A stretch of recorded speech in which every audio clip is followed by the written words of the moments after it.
Sing me a song of a lass that is gone. Say, could that lass be I?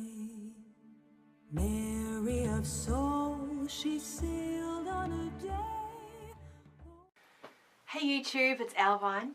I've decided this year to participate in the YouTube Pagan Challenge. So I'm a little bit behind, but I thought I'd start from the beginning and work my way up. Week one's question was, how did you find your path? And I thought this would be really good for me to start off on the channel with. So I think I've always been a closeted earth worshipper. I always found the earth very sacred. And you know, as a child I always felt really connected to other beings outside of my own species. I was raised as a Christian, so I felt a lot of conflict with these ideas, you know, throughout my life. And I also had a very active imagination, so I grew up, you know, reading fantasy and watching fantasy. Some of my favourite movies were, what's it called? Fern Gully, The Last Forest, and Pocahontas, movies like that. I just, you know, they touch my soul. And I loved, you know, the magical faraway tree and, you know, just all kinds of fantasy stories, Narnia and all that. When I was in primary school, I had a friend, how old was I? I must have been about 11. That's when I was really first introduced to witchcraft. And she told me that she was a witch, and, you know, she told me about what that was like for her. And, you know, we did a few rituals and magical workings together. I found out only about a year ago that she actually basically just regurgitated Charmed for me. That was one of her favourite shows, and I'd never watched Charmed before. So when I watched it, I was like, oh my goodness, this is exactly what she told me. So that was kind of my first introduction to chaos magic.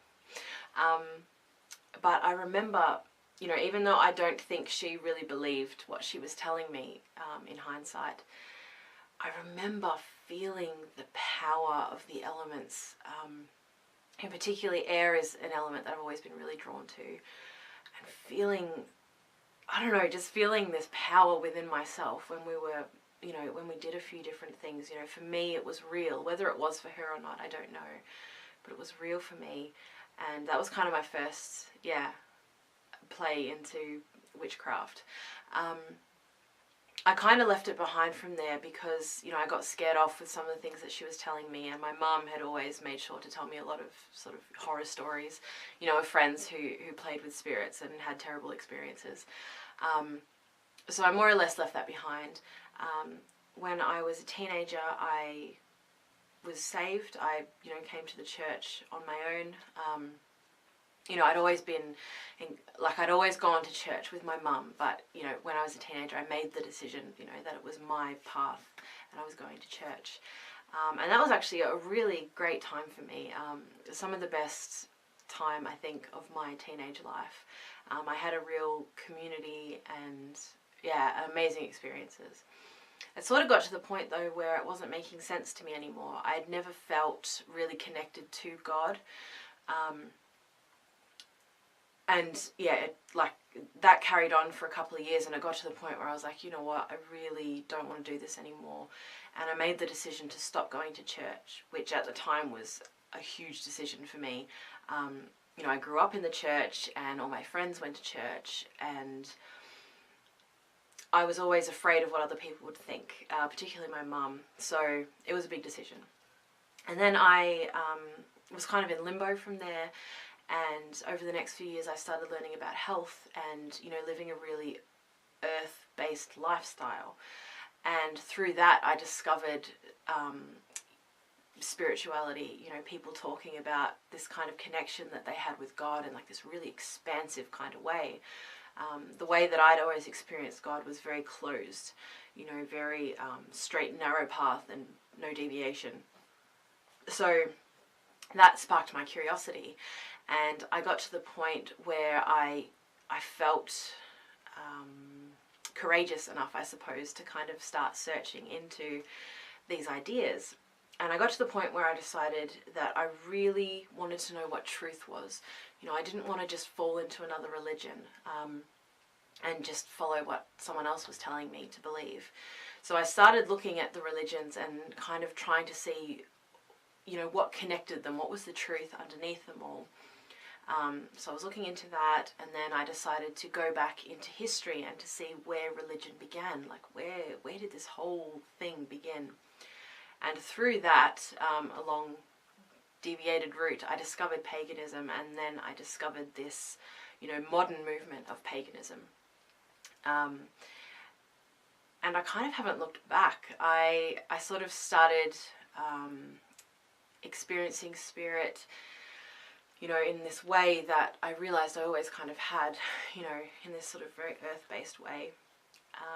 And then I started, you know, researching all different things online, and I came across Anya, Olga, and Kellyanne Maddox. And the way they were describing spirituality to them, they both identified as pantheistic pagans, and I was just like, yes, this is what makes sense to me. Like, this is what I believe, you know, in 2 words. So I kind of came on this journey from there. I also discovered at the same time that I really had an affiliation for magic, and it made so much sense to me. And I really discovered that through Kellyanne. You know, she's so articulate and can explain, you know, what she's doing so well. I just, you know, yeah, she just described exactly, you know, what I felt. So that was a year and a half ago, the night of Yule in the Southern Hemisphere, so Litha in the Northern Hemisphere. I decided, yes, I'm a witch, I'm going to dedicate myself to this, I'm going to see where it goes, and I haven't looked back. So that is how I came to be on this path, I suppose. It's been really awesome. It's been so empowering for me. I don't know, I love paganism and I love being a witch, and that's why I'm here on YouTube. I really want to talk more about those things. So I think that's pretty much it. So that is how I came to be on this path, more or less. I wish you all much love and many blessings, and I'll see you in the next video. Bye.